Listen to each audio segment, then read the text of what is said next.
हरे प्रसीद प्रसीद माता जगतोऽखिलस्य प्रसीद विश्वेश्वरि पाहि विश्व त्वमीश्वरी देवी चराचरस्य। ओम दुं दुर्गाय नमः।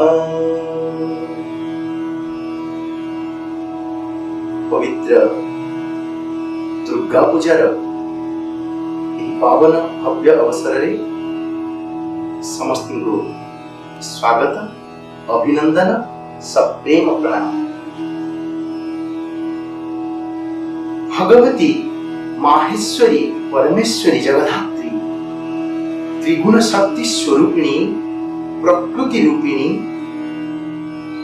जगदम्बा जगदीश्वरी दुर्गांकर आवाहनी मंत्र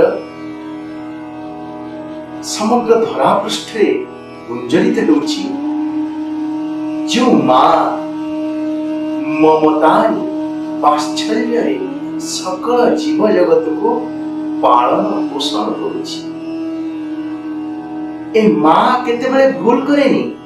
मां तो संतान को अकात रे निजर ममता निजर वात्सल्य निजर समस्त स्नेह प्रेम अजाड़ी दिए, किंतु मां को हतादर करिब से मनुष्य केवल टिकिए स्वार्थ पाई किछि भोग बुद्धि नहीं मां पाखरे अपराध हो जाए। जगतगुरु शंकराचार्य मध्य मां पाखरे एभली अपराध हो जाइथिबार अनुभव करथिले। से यह अनुभव करी लिखिथिले दिव्यपराध क्षमापन स्तोत्रम। महामाई दुर्गांक पाखरे जहाँ जहाँ अपराध जीव करुछि मां पाखरे समस्त अपराध अड़ी अदली नहीं ए दिव्यपराध क्षमापन स्तोत्रम रे केवल कारुण्य भाव शरणागतिर भाव समर्पणर भाव एवं अड़ी अदलीर भाव परिप्रकाशित होइछि। कुपुत्र जाये क्वचित कुमाता न भवति। ए संसार रे पुत्र कुपुत्र होई पारे, किंतु माता केबे हेले मध्य कुमाता होई न पारंती। आ मांकर महिमा एते गोटिए श्लोकरु आमे जानि परिबा मांकर महिमा कोन। जगद्गुरु लिखिचंती चिता भस्मालेपो करमसन दीपटधरो जटाधारी कंठे भुजगपतिहारी पशुपति कपाली भूतेशो भजति जगदीशैक पदवीं भवानी त्वत्पाणि ग्रहण परिपाटी फलमिदम्। शंकर भगवान का हमर पुराणकार माने शास्त्रकार माने मां जगदम्बा दुर्गांकर भक्तावली अभिहित करिसंती पार्वतींकर स्वामी। नवदुर्गा पूजारे शैलपुत्री ब्रह्मचारिणी महागौरी मध्य अछंती। ए गौरी होचंती शिवंकर पत्नी शिव पत्नी। तो शिवंक विषय रे शिवंकर लक्षण विषय रे ए श्लोकटी रे वर्णना करा जाउची। कहा जाउची चिता भस्मलेपो। जो भगवान शंकर ए निजर शरीर रे अंगराग करी बोली बोलती चितार भस्म।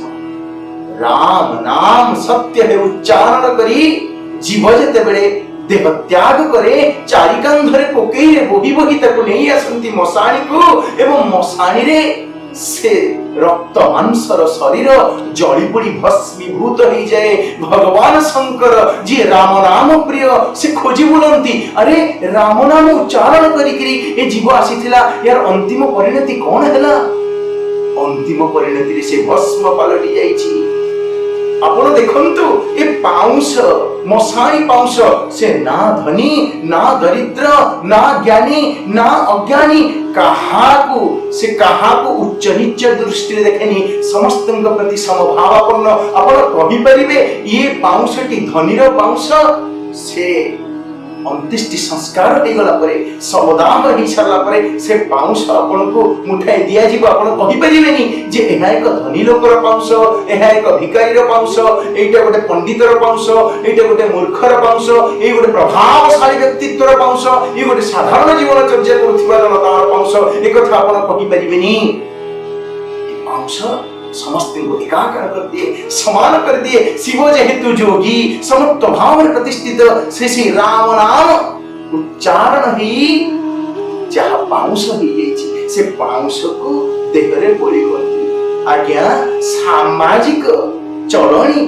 व्यवहार रे आपण यदि लक्ष्य करिवे पाउंस देहरे के बोली हुए आपण माने मशाणी रे स्वर्ग द्वार रे अघोरी मानन को देखिबे पागल मानन को देखिबे से माने देहरे पाउंस बोली ही जानती तेनु शिवंकर ए आचरण ठीक पागलन को भली आचरण परम जोगी देहरे पाउंस बोली ही जाउचंती चिता भस्मले को गरमसन समुद्र मंथन विष बाहरिला से विषतिक महादेव पान कले एवं तंकर कंठ नील पड़ी गला गरमसन दिक्पट धरो दिग को जे वस्त्र रूपे व्यवहार करती ता माने दिग माने शून्य जे वस्त्र शून्य दिगंबर हिकरी बोलंती शिव जे दिगंबर लंगोला लंगोला योगी कंठ नेली विष खाइचंती से शिव जे चित्तार पाउंस बोली होचंती गरळ मसन दिक्पट धरो जटाधारी कंठे मुंड कुंडेयर नाही आज्ञा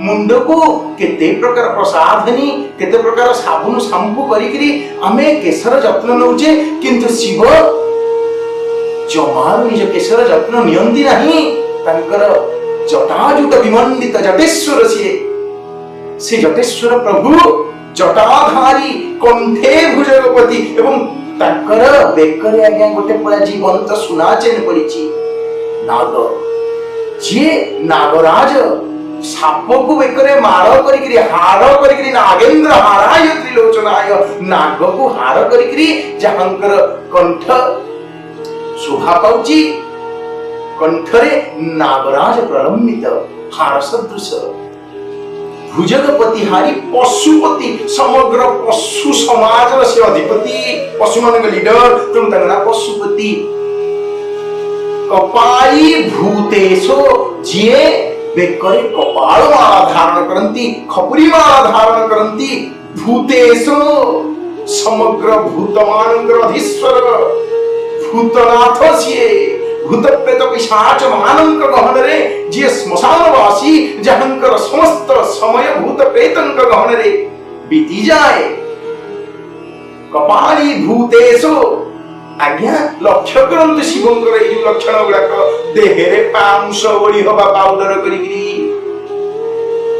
चिता भस्म लेपो विष गुडाक पीवा लंगड़ा हेई बुलिबा जटा जुट परिधान करिबा एवं बेकरे साप को प्रलंबित करिबा सापटे उड़ेइबा जे पशुपति पशुमानंकर लीडर जे भूत प्रेत पिशाच मानंकर अधीश्वर नाथ भूतनाथ तांकु देवदेव महादेव कहा जाउची एभलिया पागल भलिया जे व्यवहार करची समाज रे लोक माने एभलिया व्यवहार जदि के करथाय ताक तो पागल आख्या दियंती ना तो शिवंकर व्यवहार शिवंकर एतादृश समस्त कार्यकलाप क्रिया सब उन्माद बाया भलिया अनुभूत हेउथिले मध्य से महादेव किंतु आज्ञा शिवंकु महादेव बोली कहंती हारे भले समस्तंकर ताकु देवता भी पूजा करंती तांको मनुष्य भी पूजा करंती तांको असुर माने भी पूजा करंती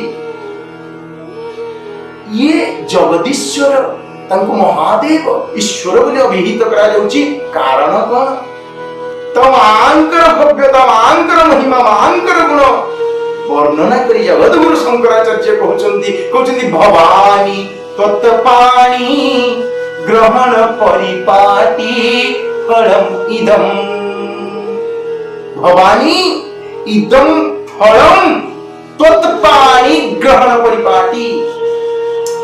जेहेतु शंकर भगवान भवानी माहेश्वरी पार्वती दुर्गांकर पाणी ग्रहण करिसंती तार फल स्वरूप तांकु ए भलिया तांकर उन्मादवत क्रियाकलाप कलाप हेतिले मध्य तांकु जगदीश्वर भगवान रूपे पूजा करा जाउछि।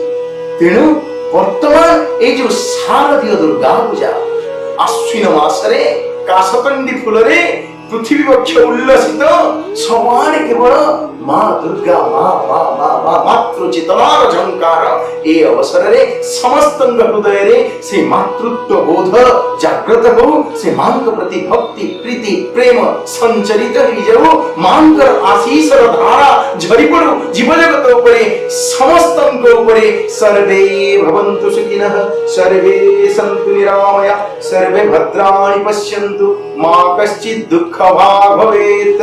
परिशेष रे इतिकी मां पाखरे निवेदन करिबा मात मत समपात कि नास्ति पाप घ्नि तत्समान ही एवं यंत्र महादेवी यथा योग्यं तथा कुरु। हे मां मो भलिया पापी एवं तो भलिया पाप मोचिनी जगत रे केही नाहंती समस्त पाप उद्धार करि परु। मां तू तो एतिकी जानूछु मु जीव अज्ञान वशत भ्रमित होई जाउछि संसार मोह माया रे पडिकरी बहुत भूल करि पकोछि। मां तू तो करुणामयी दयामयी प्रेममयी वात्सल्यमयी। मां करुणा कर कृपा कर मत समपात कि नस्ति पाप घ्नि तत्समान ही एवं ज्ञात्वा यह जानिकरी महादेवी यथा योग्यं तथा कुरु। हे मां तू मते रखिले रख मारिले मारे मारी दे मोर पशुत्व मोर असुरत्व मोर आसुरिक भाव को विनाश करि दे। मां मु तो पदे पाद तले बलि चढ़ी दूची आसुरिक भाव ए पशुत्व भाव को एवं यंत महादेवी यथा योग्यं तथा कुरु। मां मते तोर ममता मते तोर स्नेह मते तोर प्रेमर धारा रे बसई दे। श्री दुर्गार्पणमस्तु।